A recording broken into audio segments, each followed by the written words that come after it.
प्रिय विद्यार्थियों, नमस्कार। मैं रतन सिंह आपके साथ मानव अधिकारों की सार्वभौमिक घोषणा पर चर्चा करने के लिए उपस्थित हूँ। मानव अधिकारों की सार्वभौमिक घोषणा 10 दिसंबर 1948 को संयुक्त राष्ट्र संघ की महासभा के द्वारा जारी की गई थी। इस समय संयुक्त राष्ट्र संघ की महासभा ने अपने सभी सदस्य राष्ट्रों से आग्रह किया कि सभी देश अपने अपने देश में स्कूलों और अन्य शिक्षण संस्थानों के माध्यम से इस मानव अधिकार की सार्वभौमिक घोषणा का व्यापक प्रचार प्रसार करें और प्रत्येक व्यक्ति तक इस घोषणा को पहुंचाएं, क्योंकि यह घोषणा एक स्वतंत्र, लोकतंत्रीय और कल्याणकारी राज्य को स्थापित करने के लिए अनिवार्य है। इस घोषणा ने वास्तव में पूरे विश्व के अंदर मानव अधिकारों की एक सर्वोत्तम योजना प्रस्तुत की है। मानव अधिकारों की सार्वभौमिक घोषणा में एक प्रस्तावना है और 30 अनुच्छेद शामिल किए गए हैं। इसकी प्रस्तावना में कहा गया है कि मानव की गरिमा और मूलभूत अधिकारों को प्रत्येक देश मान्यता दे और पूरे विश्व में स्वतंत्रता, न्याय और शांति की स्थापना की जाए। पूरे विश्व में मानव अधिकारों की अवहेलना पर चिंता व्यक्त की गई है और कहा गया है कि जो मानव अधिकारों की अवहेलना हो रही है वह मानव जाति के लिए एक अभिशाप है।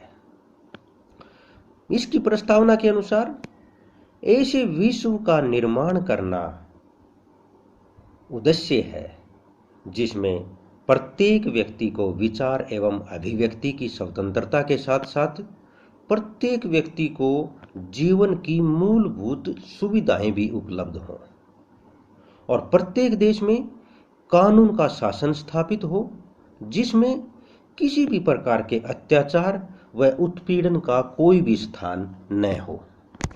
संयुक्त राष्ट्र संघ अपने सभी सदस्य राष्ट्रों में यानी कि पूरे विश्व के देशों में मैत्रीपूर्ण संबंधों को बढ़ावा देने में विश्वास रखता है और विश्व के समस्त स्त्री पुरुषों को बराबरी का दर्जा देता है।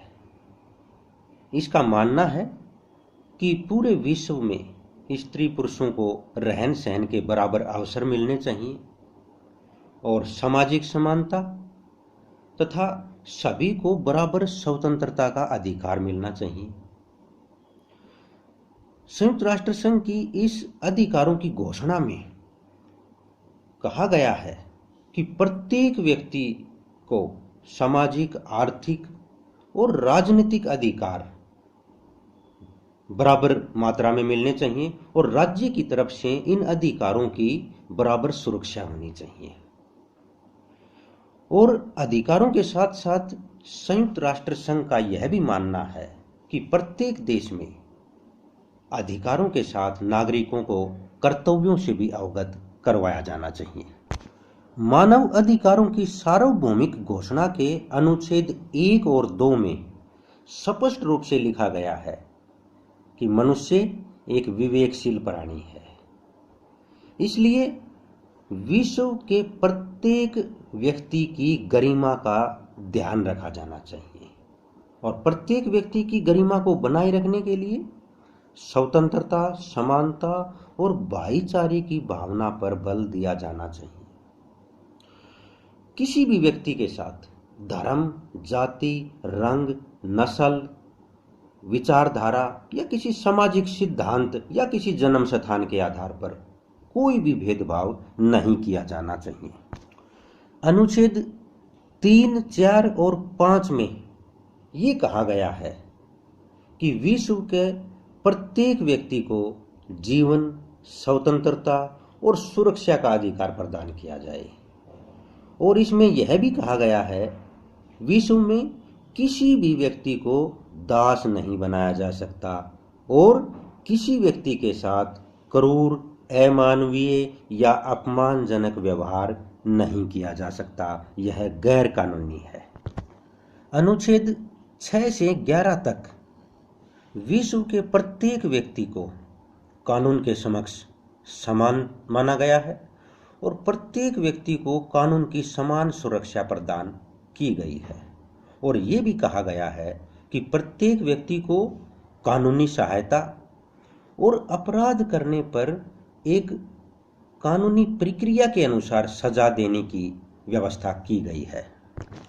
अनुच्छेद 12 के अनुसार विश्व के प्रत्येक व्यक्ति को अपने व्यक्तिगत मामलों में गोपनीयता रखने की स्वतंत्रता दी गई है। यानी कि किसी व्यक्ति के व्यक्तिगत मामले जैसे कि घर, परिवार, उसका पत्राचार आदि में किसी भी प्रकार का हस्तक्षेप नहीं किया जा सकता। अनुच्छेद 13 और 14 में विश्व के प्रत्येक व्यक्ति को कहीं पर भी आने जाने, रहने और बसने की स्वतंत्रता प्रदान की गई है और प्रत्येक व्यक्ति को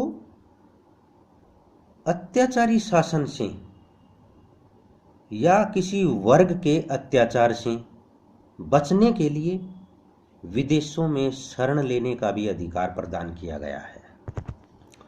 अनुच्छेद 15 में प्रत्येक व्यक्ति को राष्ट्रीयता का अधिकार प्रदान किया गया है और अनुच्छेद 16 में विश्व के प्रत्येक व्यक्ति को परस्पर सहमति से विवाह करने की स्वतंत्रता और परिवार बनाने की स्वतंत्रता प्रदान की गई है। और अनुच्छेद 17 के द्वारा प्रत्येक व्यक्ति को संपत्ति का अधिकार प्रदान किया गया है।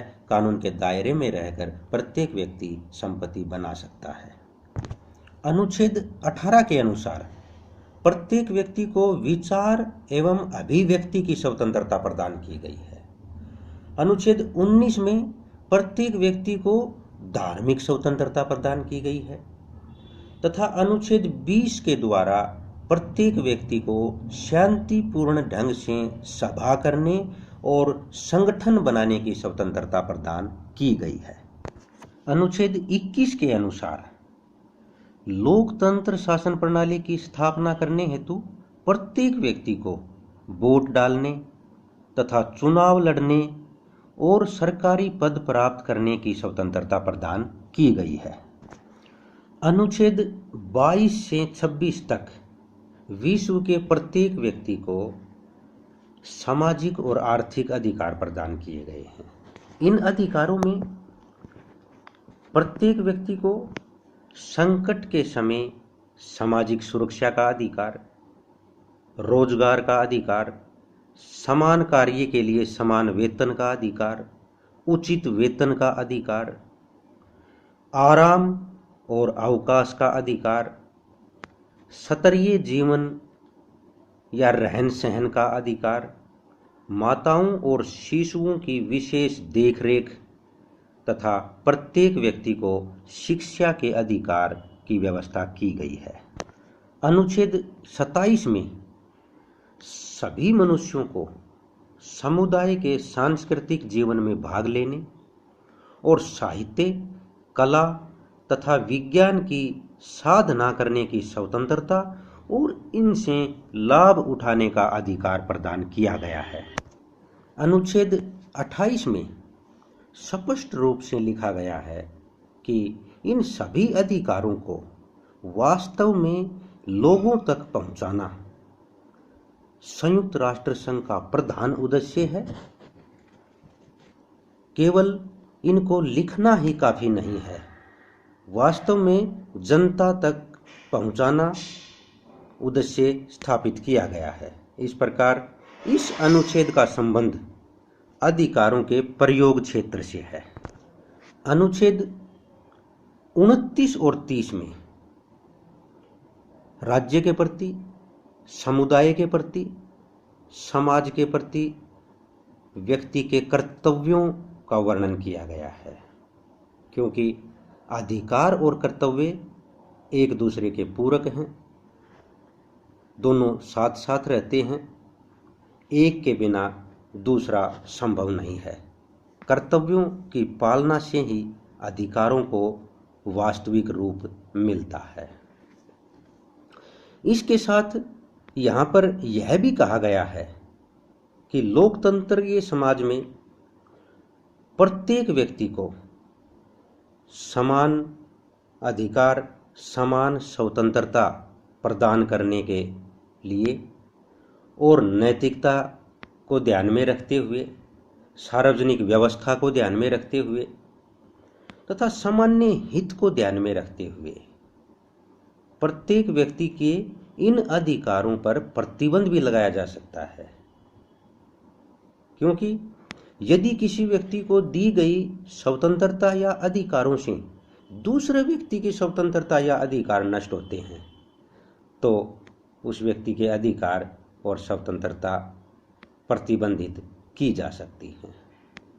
इस प्रकार हम कह सकते हैं कि मानव अधिकारों की सार्वभौमिक घोषणा आधुनिक लोकतंत्रीय, कल्याणकारी और सामाजिक न्यायपूर्ण व्यवस्था के लिए एक आदर्श रूपरेखा प्रस्तुत करती है।